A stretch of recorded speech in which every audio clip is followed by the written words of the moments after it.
Okay, the 5 love languages. All right. Me and Chuck Morgan in Sunday school class went on a retreat, and they talked to us about the 5 love languages. You know, and it's written by little Gary Chapman, who is a doll and tiny and does, that man's probably getting in his 90s, and he does sit-ups every day. And that little thing, and I got to meet him later. He was a doll. But anyway, the 5 love languages, if you don't know about that, you've got to get it. There was a 5 love languages for your marriage, and then there's one for your children. And you need to get that. Everybody's got a love language. And you take the test. You got to read the book and take the test. Well, you don't read the book. I didn't. But you can take the test. I like to read books about Hollywood murder. So anyway, you take the test, and then you can, and your husband takes the test, and you find out what his love language is, and he finds out what your love language is. And if you find that out, then you can feed them their love language. And then, so I can feed Chuck Morgan his love language, and then his love tank fills full. If I don't, he could go to work and be at a water fountain, and some whore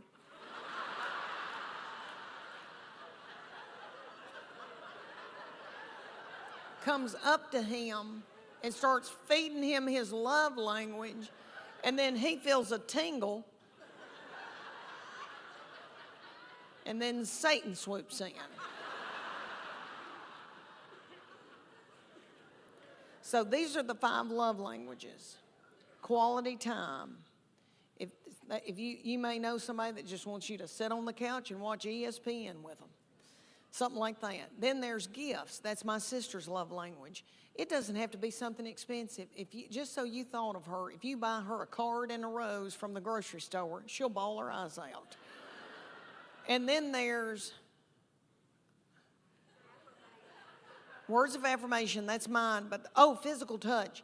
Physical touch, which I know every woman in here is like, that's my husband. Physical touch. But it's not that kind of physical touch. We're talking about the physical, when you know people that just want to hug you and squeeze on you and all that all the time. That's their love language, is physical touch. But women think, that's my husband's, and he's on me like a duck on a June bug. But that's not the... All right, and then there's words of affirmation. That's mine. So all Chuck Morgan has to do is say, you look beautiful tonight. You are a good mama. That Trisha Yearwood's chicken piccata is to die for. And then my love tank fills full, and then I'm willing to do something vulgar with him.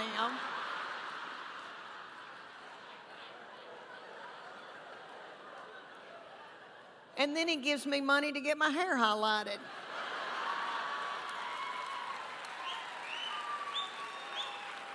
See?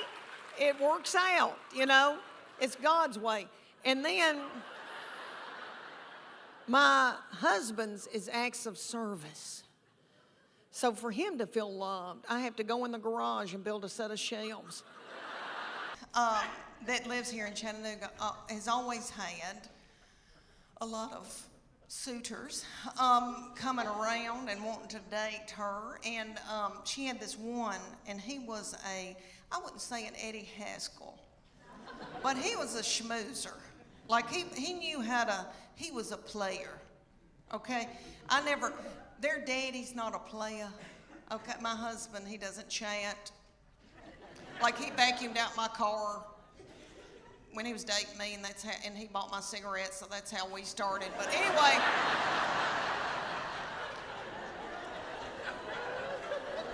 it was the 80s. But anyway, the young people call it playa, some fast-talking boy. She had this fast-talking boy coming around, and he would say to me things like, Miss Morgan, you look beautiful today. And I was like,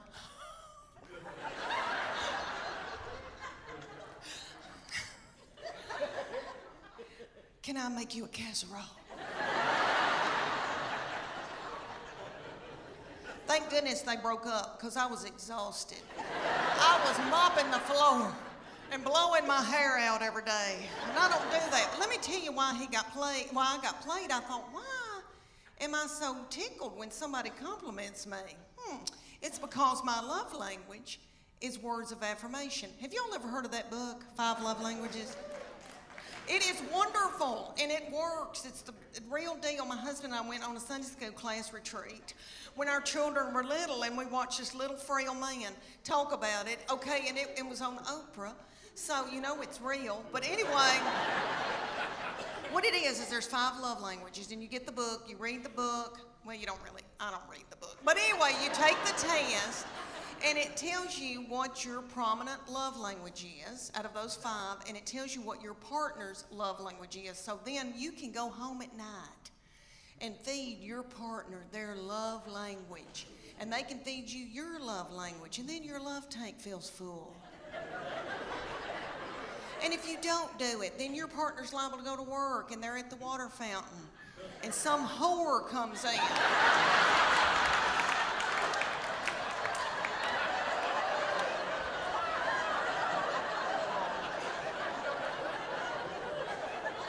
And feeds their love language. And then they feel a tingle. And then Satan swoops in. Y'all know where I'm going with that? It's a disaster. So, there's 5 love languages. There's quality time. You just can sit and watch ESPN with somebody, you know, which I don't want to, but I mean, you just sit with somebody. Okay, then there's gifts. And you can just give them a card and they feel loved. It doesn't have to be something expensive. Okay, then there's physical touch. And most women in here will go, oh my gosh, that's my husband's. Physical touch. He's on me like a duck on a June bug. But it's not that kind of nasty. I'm talking about, you know, like there's people that just want to hug you and kiss you and squeeze you and they got to hold your hand. That's the physical touch they're talking about. Okay, then there's words of affirmation. That's mine. So all my husband has to say is, Leanne, you are a good mama. Leanne, that Trisha Yearwood's chicken piccata is to die for. And then my love tank feels full, and then I'm willing to do something vulgar with him.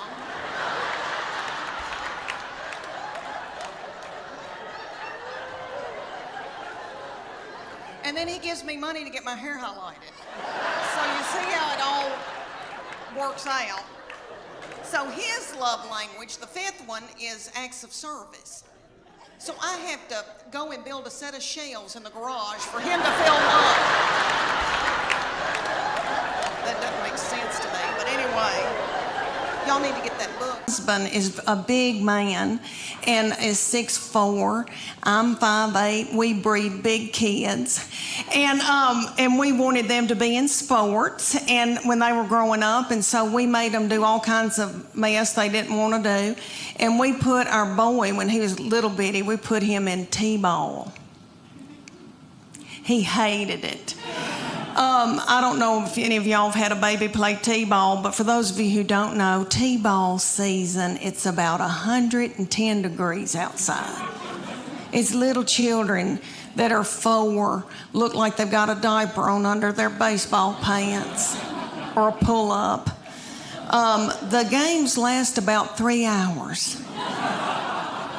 Nobody ever hits the ball, throws the ball, catches the ball, makes contact with the ball. My baby laid in a fetal position in the outfield the entire season. He never touched a ball. Every once in a while, he'd pop his little head up and say, water.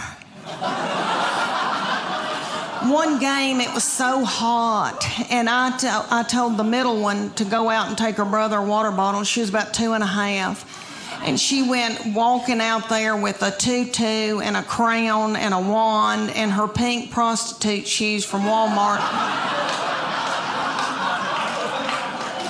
She walked about halfway, stopped, got a glazed look over her eyes, pulled her little panties to the side, and pooped in the t-ball field. She really did.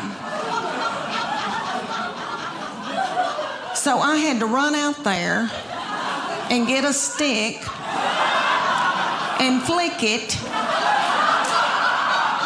into the woods because I didn't want another child to step in it or think it was a milk dud. He would not play sports for several years because of that trauma.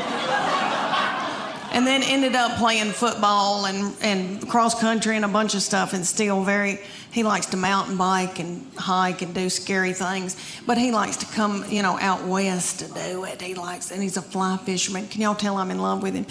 Okay. Okay. All right, about the sports. I played sports. I wanted them to play sports too. I know y'all are thinking, you sissy thing, you did not. But I played basketball. Thank you. I need that. It was the early 80s when I played, and I had really big hair. I used to hot roll my hair to play ball. We all did. Okay, and I'm from such a little bitty farming community, and it's 500 people in Middle Tennessee, and we didn't know what waterproof mascara was. So by the end of my games, I looked like, say if Tammy Wynette and Alice Cooper had a child together.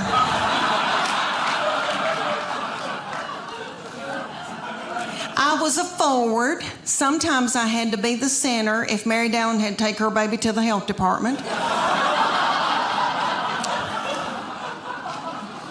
My husband is very smart, does very well. We are sucking the life out of him. He is a nice-looking man, but he has a receding hairline, and he hates it. I think it's handsome, but he hates it. So I said, why don't I take you to my hairdresser, and we'll get her to buzz you one of those haircuts real close to your head, like Justin Timberlake. You know what I mean? Like real close to the head. Well, we did it, and we didn't know his head was pointed.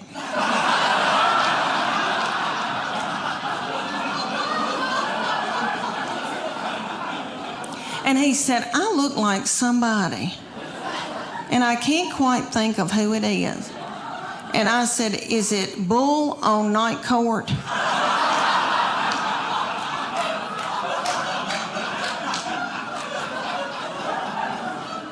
He said, no, that's not who I was thinking about. And about 3 days later, he said, I know who it is. It's that lazy starfish Patrick on SpongeBob SquarePants. All my children are yummy, and I'm in love with them, and I love my girls, and I know that when I'm in the nursing home, they'll be the ones to come and pluck my chin hairs. Because he is now since married and gone off with his wife and her people. And that's what boys do. They cling to their wife. That's biblical. He said to me, Mom, she is now my immediate family. You are my extended. That's what he said to me right before they got married. And he said, Mom, that's biblical. I'm supposed to cling to my wife. And I thought, why did I show him the Bible? Well, he has always been spiritually mature. We call him our little Billy Graham. My husband and we didn't do it. God did it. I'm full of sin. Okay. I've been washed in the blood, but I've been a horrible, horrible person. Not too bad, but okay. So this baby has been just like an old man all of his life. Let me give you an example. He had a little girlfriend in high school, and he would go over to her house and they'd watch movies. And he came home one night and he used to tell me everything. And I said, what y'all been doing? He said, well, we've been watching television and kissing on the couch. And I said, okay, baby, okay. That's all right. That's normal.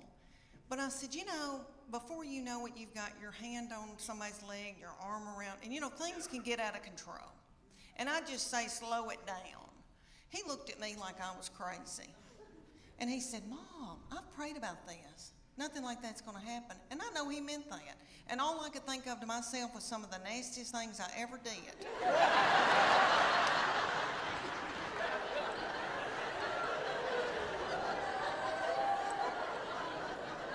Was at the Adams United Methodist Youth Fellowship on a hayride. I don't know what it was about hay that set me on fire. I wish it did now. Because I could get a new purse out of that. Okay, y'all, have you ever heard of lock-in? I know everybody in here that has been from Chattanooga has probably been raised in church. Okay, I don't know who that little darling, sweet fool was that came up with the lock-in. Some probably a little woman in a committee meeting. And she probably said, oh gosh, y'all, let's come up with something for all the hormonal teenagers. Let's gather them up and put them in the church building and lock the door and turn the lights out and leave them there all night. Maybe somebody will end up pregnant. But I said, baby, you know, before you know it, one thing can get out of hand. You got your arm around somebody and then you've got your hand on her leg. You know, things can get out of control. He looked at me like I was crazy. And he said to me, Mom, I've prayed about this. Nothing like that's going to happen. And I know he meant that. And all I could think of to myself was some of the nastiest things I ever did was at the Adams United Methodist Youth Fellowship on a hayride. I don't know what it was about hay that set me on fire. I wish it did now. I could get a new purse out of that. I'll never forget the day that I found out about her, and I feel terrible about it now. But I was overwhelmed. I knew something wasn't right. I didn't feel good. I thought, oh my gosh, surely I'm not pregnant this quick, this soon. And you know when you got to know something, you got to know it right then. I had to know right then. I grabbed up my 2 babies and diaper bag and all that stuff you take with you everywhere you go, and I went to the Walmart in the foothills of the Appalachian Mountains. And I bought an EPT pregnancy test, and I took it in the stall at Walmart. And I tinkled on it.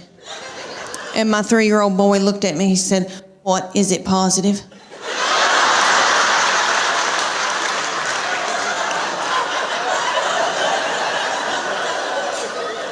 And it was. So I drove home just as fast as I could. And I called my husband at work. And I said, you're trying to kill me, aren't you? With a slow vaginal death. Is that what you're trying to? Well, you're not going to. You better get home right now, because I'm going to walk out in the woods and let the animals eat me.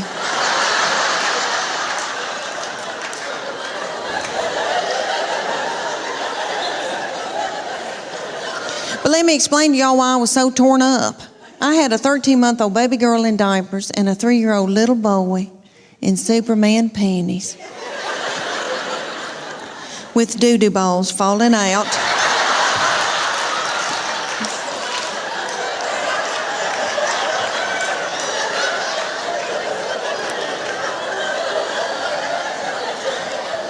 At the grocery store.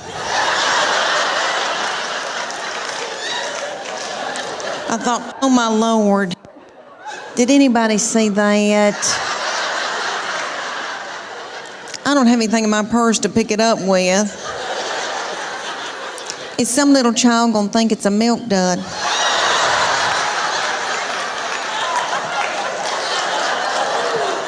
Let's just keep on moving, everybody, just keep on moving. But God knew better than I did, because she's been a doll baby, but she's ruined. And I know I'm the one who did it. I was tired and beat down. So, anybody here who has more than 2, you know, good night by that 3rd and 4th one, you gotta let them do what they gotta do, you know. She still cries over anything. She cries because she knows she gets her way. I said, what's she crying about? She wants your toy? Well, just give it to her. I can't deal with it. No, you know what I've been thinking about? I thought about, Lord, Christmas is coming.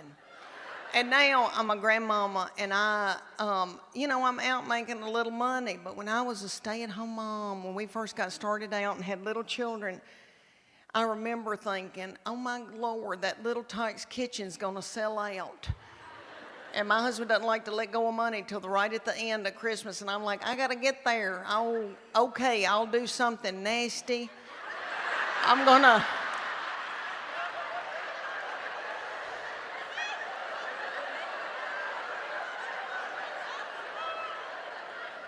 Okay, I'll do something nasty in that big Dodge Ram in that mobile home parking lot. Yeah, and then I'll be able to get that Elmo. Yeah.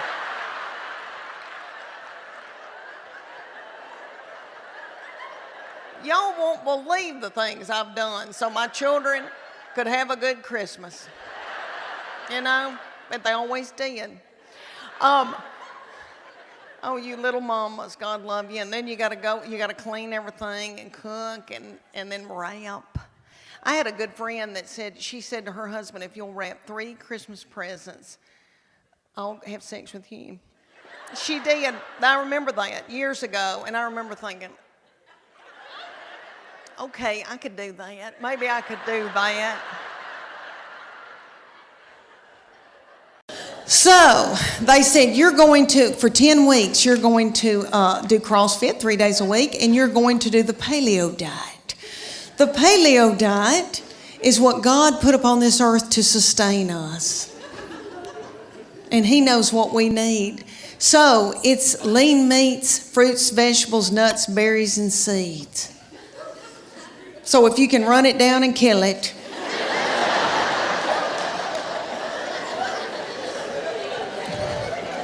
dig it out of the ground, pick it off of a bush, you can eat it. That means no dairy, no grains of any kind. But when they tell you lean meats, fruits, vegetables, nuts, and berries, you think, that's not so bad. Okay, but no dairy, no grains. When's the last time anybody in here got off of white flour? Anybody, can you clap? Can you clap or are you too weak?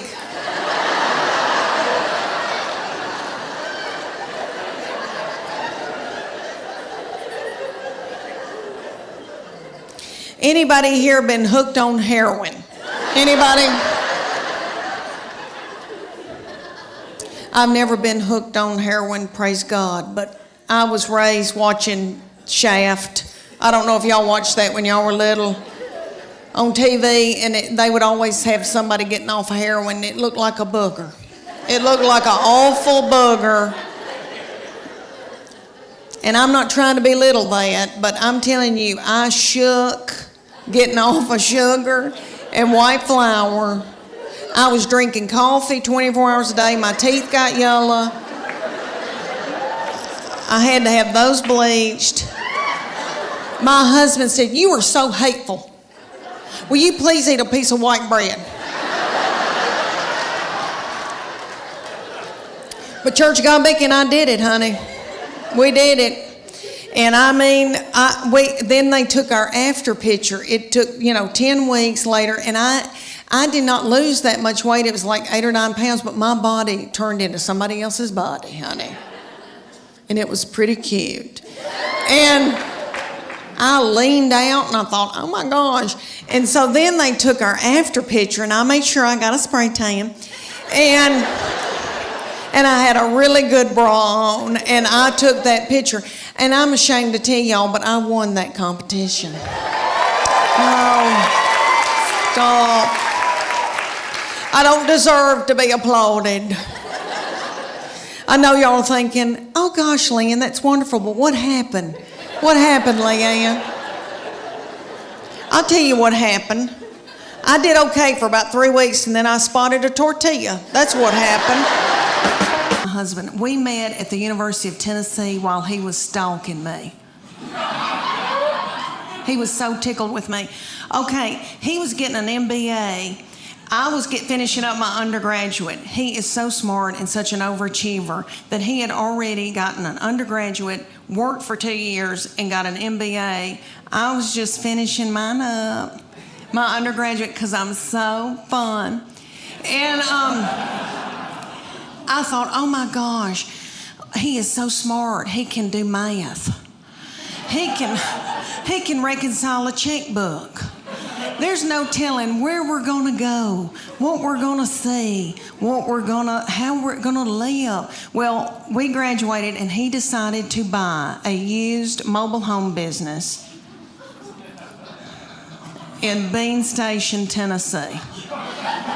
And I know y'all don't know where Bean Station is. In the foothills of the Appalachian Mountains.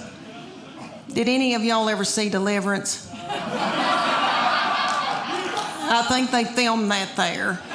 Beautiful, beautiful lakes and pretty and all that. But so he moved me there and he wanted me to be in sales for him at this used mobile home business. So I did that day until I saw a family drive up in a Gremlin with the window out and a 9-year-old smoking a cigarette. That's the truth. She lit it off of her Meemaw. And that's her grandmother. Do I need an interpreter? Okay. She lit it off her grandmama. And so I quit that day and I went home and I got pregnant that night. All right. Thank you. Thank you. I had 3 babies in 4.5 years. Yeah, it hurt. It did. I was pregnant and or breastfeeding for 6 straight years in the foothills of the Appalachian Mountains. And let me tell y'all, when I found out about my 3rd baby, I feel terrible how I reacted, but I was so overwhelmed and so tired. But I knew that day I didn't feel right. I thought, what is wrong with me? I'm tired and I kind of feel sick. And I thought, oh my gosh, surely I'm not pregnant this quick after this, because my girls were 20 months apart. So I had to know. I was crazy. I drove to the Walmart in the foothills of the Appalachian Mountains, and I took my 2 babies with me and the diaper bag and all that stuff you take with you, and I went into the Walmart and bought an EPT pregnancy test. I took it in the stall, and I tinkled on it. And my 3-year-old boy looked at me and said, what, is it positive? And it was. And I drove home just as fast as I could, and I called my husband at work, and I said, you're trying to kill me, aren't you? Well, you're not going to, because I'm going to walk out in the woods and let the animals eat me. Let me tell y'all about her. I have treated her different from all the other ones, honey, because, all right, everything that she'd do, like she'd start crying when she's a baby, because babies, you know, the 3rd, 4th, and 5th, you know, they cry. And you just let them. And I'd be like, what's she crying about? She wants your toy? Well, just give it to her.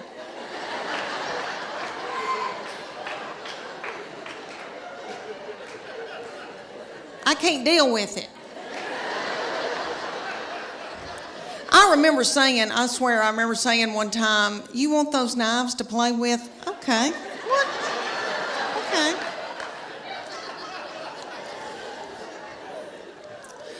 When she was at getting her driver's license, so different from when the first one got his. Honey, he got his, and we were so strict with him. We'd say, you can go to school, but you got to call us when you get there.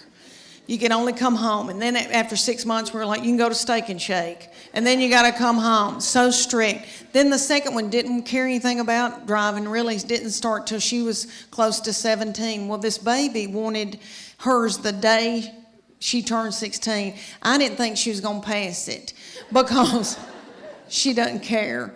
So, but she did because she's smart. All right, let me tell you, she's one of those kids that, I know y'all know people like this. Like if I gave her $20 and said, make it to New York tonight, she would do it and have money left over. Like she's, you know, people like that, like got it up. Okay.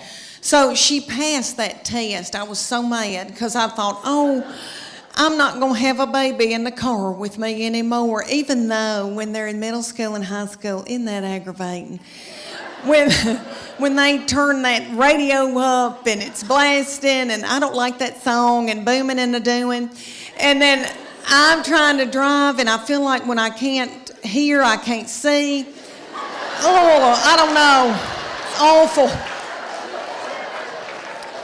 But she went and got that darn driver's license, and this is how different it was raising her from the first one and the second one.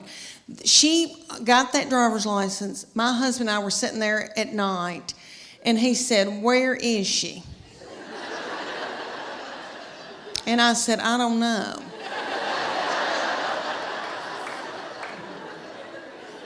And he said, "Does she have any money?" And I said, "I don't know." Nobody ever said another word. Okay, years ago, we wanted all these children to play sports, to keep them off of dope. And so they played all this stuff, all of them did. And my baby, my husband's 6'4", I'm 5'8". We breed big kids. So she, in elementary school, was like 5'5", 5'6". She was taller than all the little children and the principal and the teachers, and she hated it. But the good news is she's very athletic, very strong. So all over East Tennessee, people would call me and say, "Can she be the goalkeeper for our soccer team? I'll get her an iPhone." Yeah. "Can she play basketball for us?" She never played basketball. And y'all, I lived through her. And I made her do it.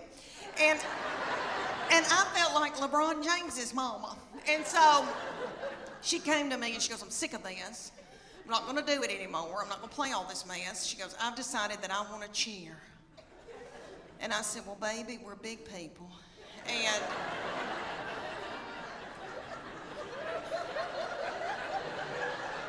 I said, we don't tumble, but I'll figure something out."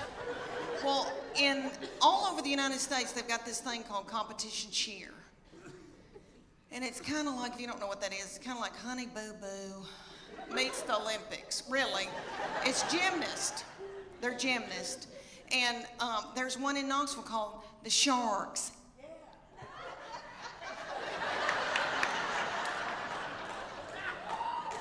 And they said, "Drop your baby off and she can try out to audition," whatever you want to call it. So I dropped her off and they ended up putting her on a bad mamma jamma team because all the little children her age came up to hear on her. And somebody's got to throw them up in the air. So they were thrilled with her and they treated us like royalty. But anyway, they said, "You're going to come in here twice a week, learn a 2-minute routine. It's going to cost you $150 a month." It's like, okay. They said, "There's a uniform that you're going to order, and it comes to here. It's going to expose her stomach. She's going to have a tiny skirt on with a slit in it with a glitter panty underneath it. It's $300. I said, "That's a whore outfit."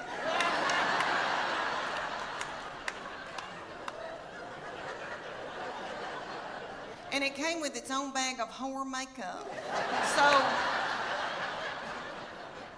that all the little children could look alike.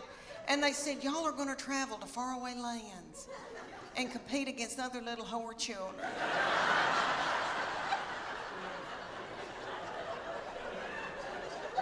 So we went to like Cincinnati or Atlanta.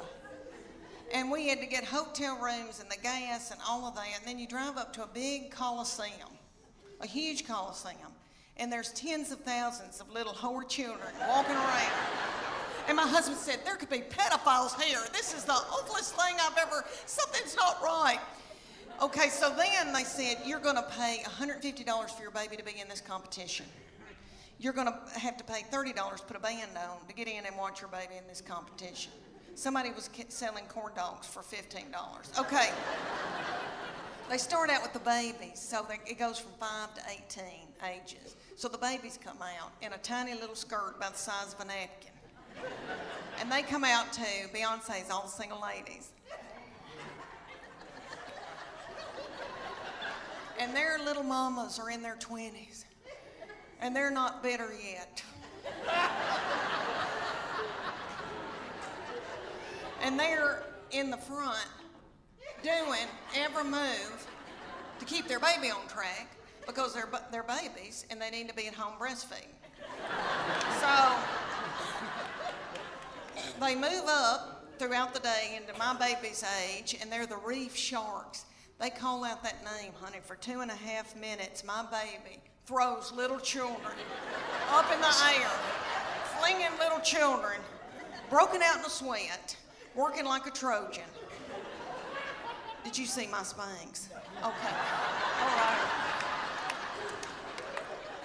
One of my girls said I look like Miley Cyrus in the Wrecking Ball in my Spanx. But anyway, so she throws these little children up. The little children she's throwing up in the air are the flyers. They call them the flyers. And they're freakishly tiny little children. I don't know where these people come from. Their mamas are freakishly tiny. I mean, I come from big people. I've got thick ankles. I can work in the fields. And the whole time she's throwing them up in the air, these little girls are going.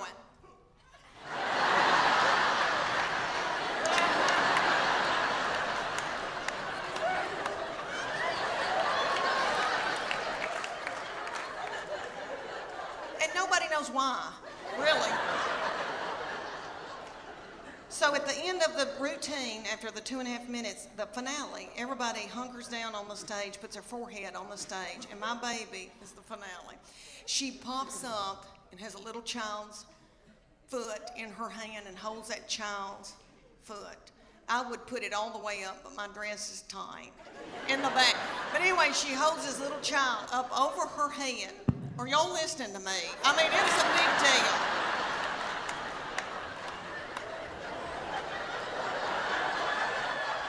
I mean, could you hold her up over your head or vice versa? I mean, you know, it's a big deal. So anyway, everybody went nuts. But she said, after it was over, she goes, I'm tired. I don't want to do this anymore. I'm going to go back to playing. She ended up playing volleyball the rest of her childhood. But she said, I'm keeping that whore outfit. She said, I'm going to get married in it. He came to me in, he was in middle school or high school, and he's very spiritually mature, has always been. I didn't do it. Their daddy didn't do it. God did it. But we call him our little Billy Graham. But anywho, so he was dating a little girl, and he came home, and I said, what y'all been doing? And he said, we've been watching a movie, and we were kissing. I said, oh, that's normal. That's okay. But I said, baby, you know, before you know it, one thing can get out of hand. You've got your arm around somebody, and then you've got your hand on her leg. You know, things can get out of control. He looked at me like I was crazy.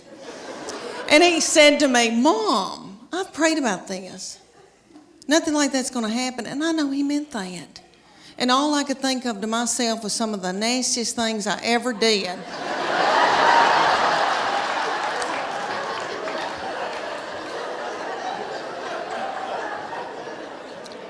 Was at the Adams United Methodist Youth Fellowship.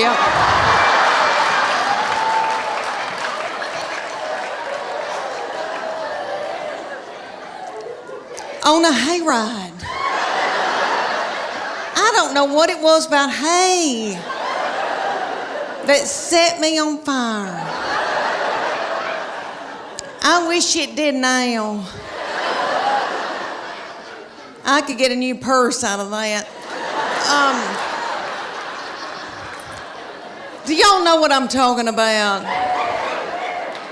Youth groups. And we've all, here in the South, we've all been raised in church, you know. Did y'all ever go to a lock-in? What little fool came up with that?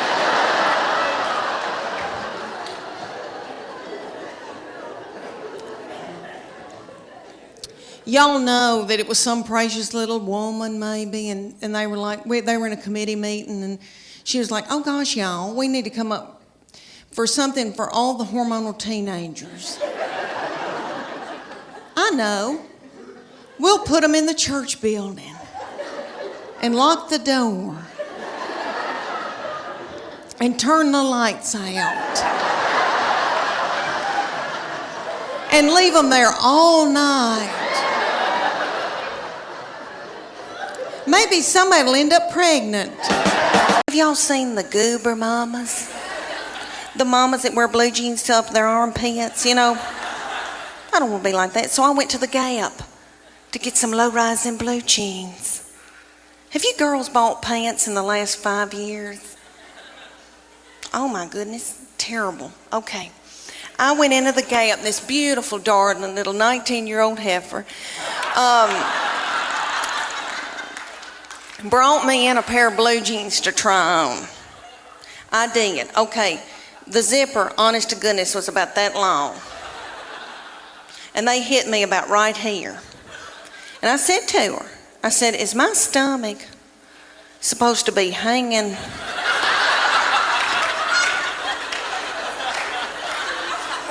out over my blue jeans? It looks like a small purse.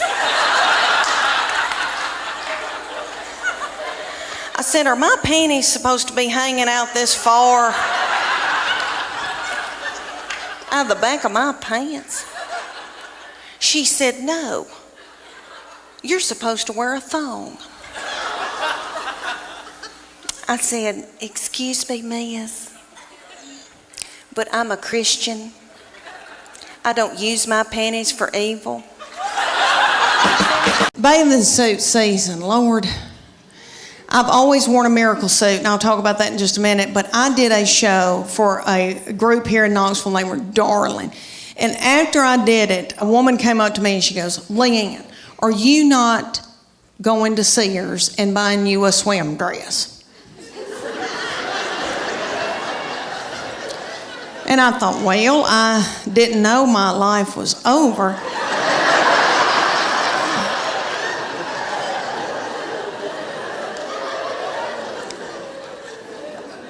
So she said, you need to go to Sears or order it online with Land's End.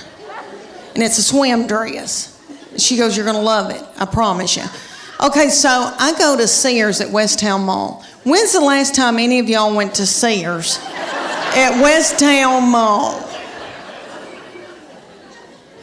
There's not a soul in the Westtown Mall Sears. They've got the lights on. There's nobody working. There's nobody there shopping. I swear, I think they're running dope out of Sears.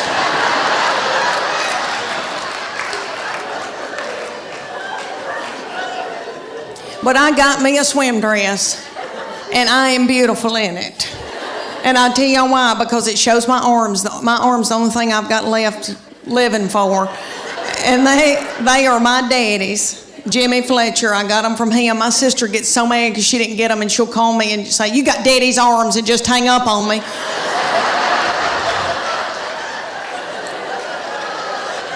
But this swim dress, okay, it cinches up through here, so it's real flattering right there. And then it comes down and hides all this boogity-boo I got going on right here. And I am beautiful in it. I hate to say that. It kind of looks like Titanic, but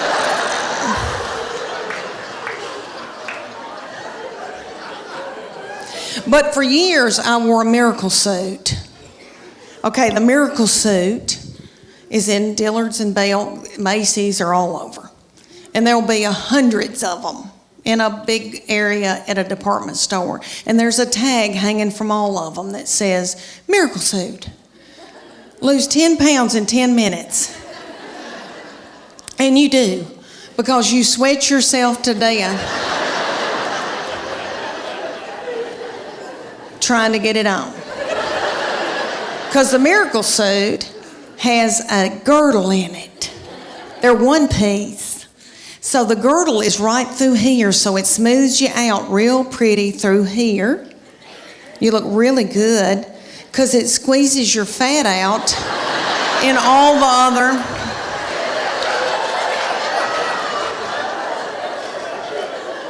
the other directions. all the other holes.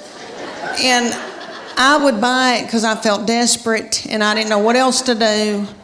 And I didn't feel pretty in them. And then I'd buy a sarong and wrap it around my whole body.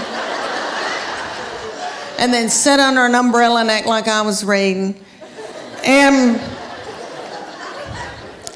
But I bought them every year. I had them all the time. And I look back in videos from vacations and I've got them on and it's awful. Okay, so my girlfriend, the one with poop, you remember her? Okay, she found out that I had one. She was like, oh my gosh, I want one. So she drove down from Greenville, Tennessee. And they went to the Dillards. And she brought her 14-year-old daughter with her, and they got in the dressing room at Dillard's, and the 14-year-old was sacking her mama up in this bathing suit.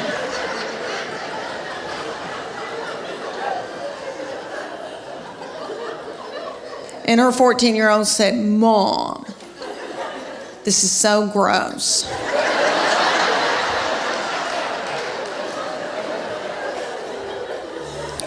Put it back, let's get out of here. She said, I can't, I've got to buy it, I just peed in it.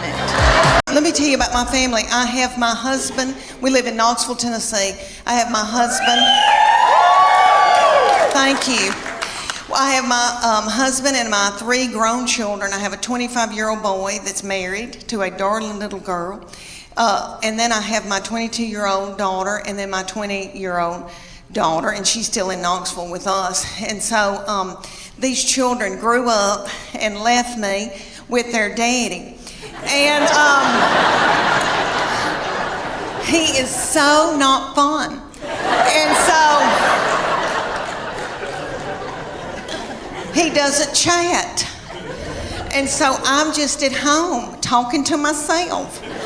And we've got 2 beagles, and we miss these children so bad that we just sit and kiss them in the mouth. So I'm trying to adjust to just being with their daddy, and so I bought him tickets to go see Def Leppard and Journey.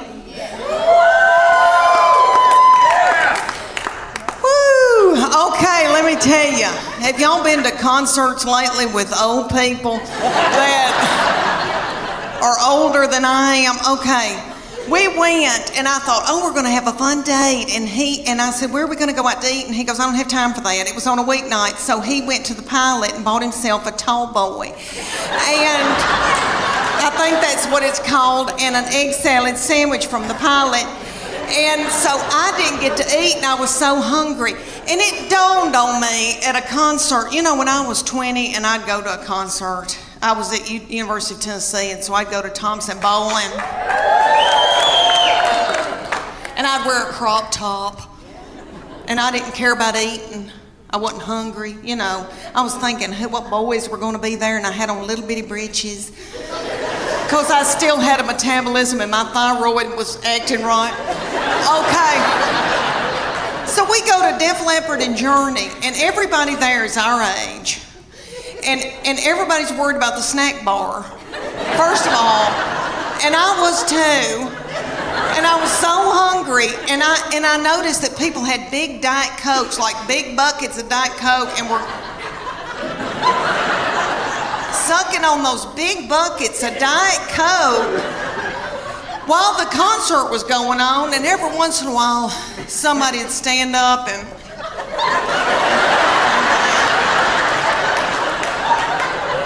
then they'd sit back down.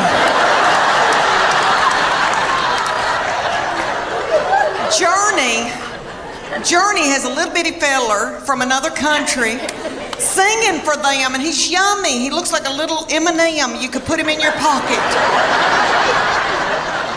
And you can tell he doesn't eat white flour and sugar. And he's singing and doing, he sounds like Steve Perry, but it's not the same. You know, Steve Perry's my boo. So it was like we were going to a tribute concert. But anyway, everybody in the band, besides this little fella, everybody had eaten white flour and sugar, and probably had done dope and drank terrible things, and everybody looked sick, and the bass player looked like somebody I had bought my jewelry from for years.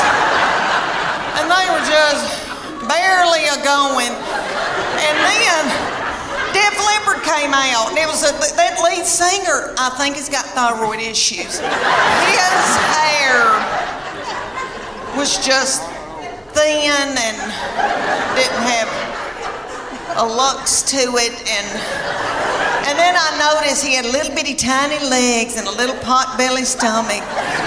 But he sang "Put Some Sugar on It," which I hate that mess. I am a Earth, Wind and Fire R&B gal, and I love my journey, but I was like, this isn't my thing. And my husband every once in a while would go, and then just sit down, because he loves it. But anyway, this little man with the tiny little legs and the thin in hair, and then he had this little bump right here, and I could tell that's a hernia. He's got a hernia.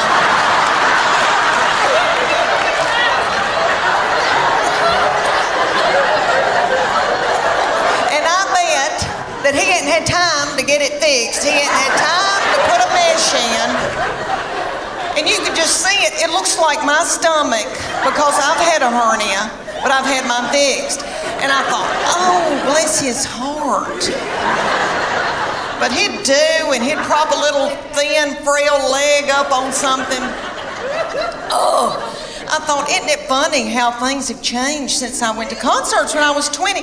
Everybody was walking out like this because everybody had inflammation in their feet.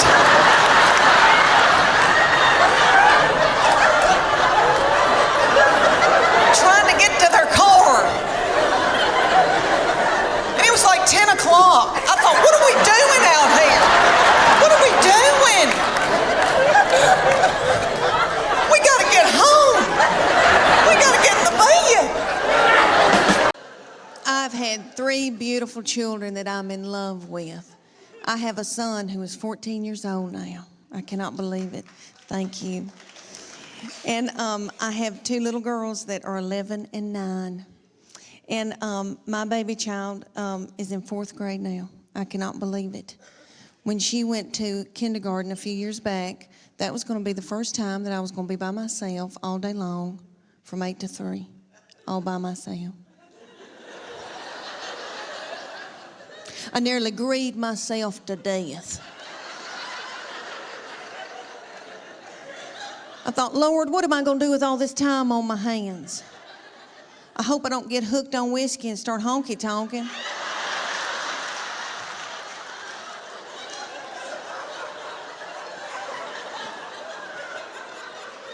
About 3 weeks into kindergarten, I was like, it's your birthday, Now I ain't gonna get a pap smear without somebody sitting on my head.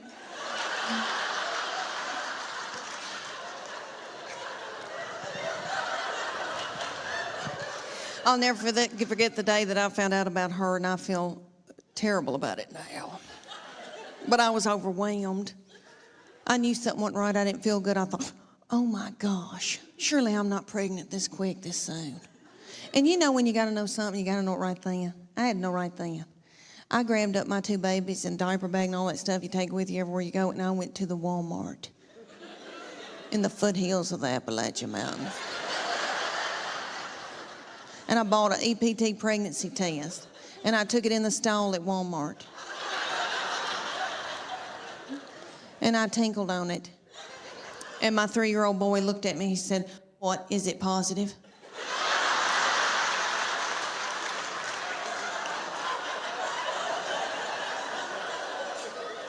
And it was.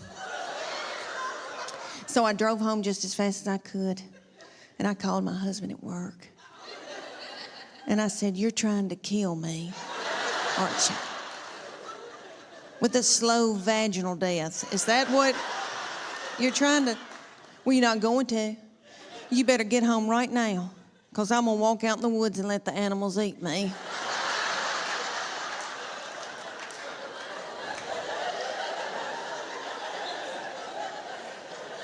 But let me explain to y'all why I was so torn up. I had a 13-month-old baby girl in diapers and a 3-year-old little boy in Superman panties with doo-doo balls falling out.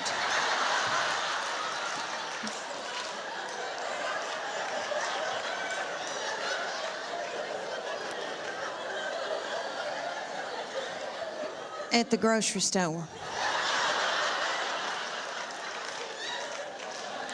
I thought, oh my Lord, did anybody see that? I don't have anything in my purse to pick it up with. Is some little child gonna think it's a milk dud?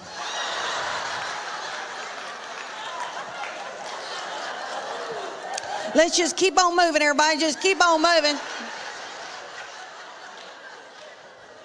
But God knew better than I did, because she's been a doll baby, but she's ruined. And I know I'm the one who did it. I was tired and beat down.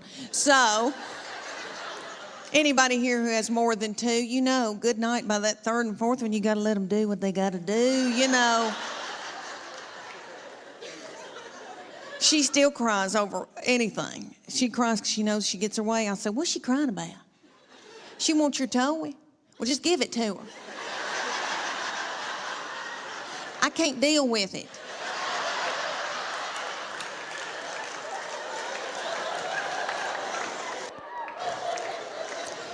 But she's a quirky little thing and fun. She is. She enjoys office work. And for Santa Claus this past Christmas, she wanted a filing cabinet. And that's what she wanted. And she likes, you know, big tape dispensers and all that kind of stuff. And in our house, she has offices set up all over our house. And she's always talked to herself. And we like to sneak and watch her because she'll be doing office work. She has her little Barbie phone or cell phones and old cordless phones, and she'll be calling people up and chewing them out over the phone. She says, well, if you can't get this order in, I'm taking my business elsewhere. She says she wants to work for Geico when she gets older. For her 8th birthday, you know how mamas will call you and say, what's she into? What can I get her? And I said, well, she needs office supplies.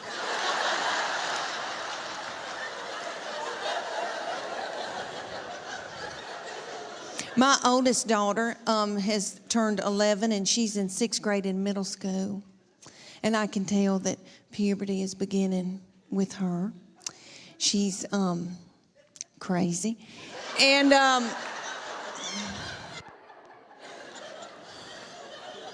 she's mean as a snake. And we're scared to death of her, but we just tiptoe around her. She cries a lot. She doesn't know why, and she tells us, I don't know why I'm crying. We just try to get through it. But I'm telling you, she can run a household. She's a grown woman. She has been ever since she got here. So I said, you're going to have to come in here, baby. I said, your daddy's going to take care of y'all. I'm going to Nashville for like 3 days. She busted out crying. I said, what's wrong? She said, don't leave us with him. He doesn't know where the food is.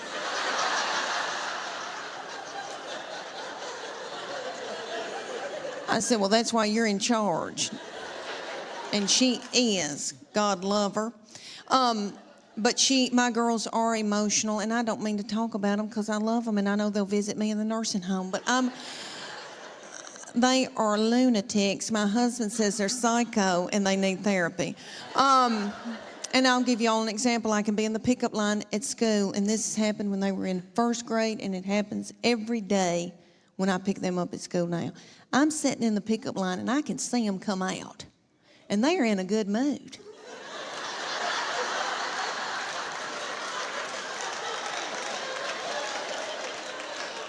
And they're goosing each other and giggling and doing and talking and having a good time. They're waving to the teachers and the principal.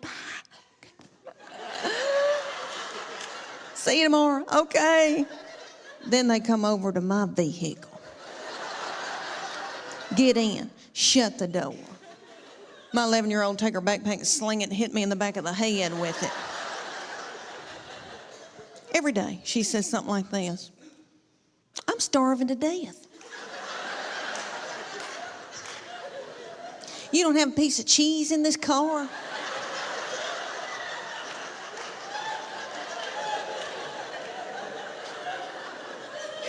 Your driving's making me car sick. I hate her.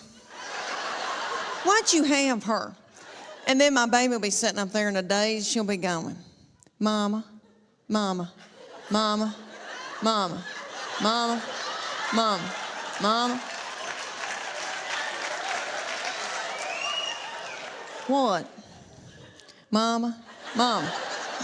What? I'm listening. She asked me some of the craziest things. One day she said to me, did Jesus ever have head lice?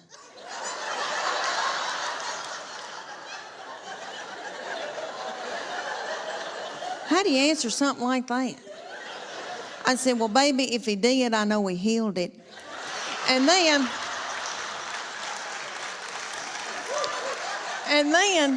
my girls would be whipping each other in the back seat and telling each other how bad they hate each other and they wished each other were dead. And then my sweet boy will come out. He'll get in and he'll say, you know, they're building a new Home Depot up on 281.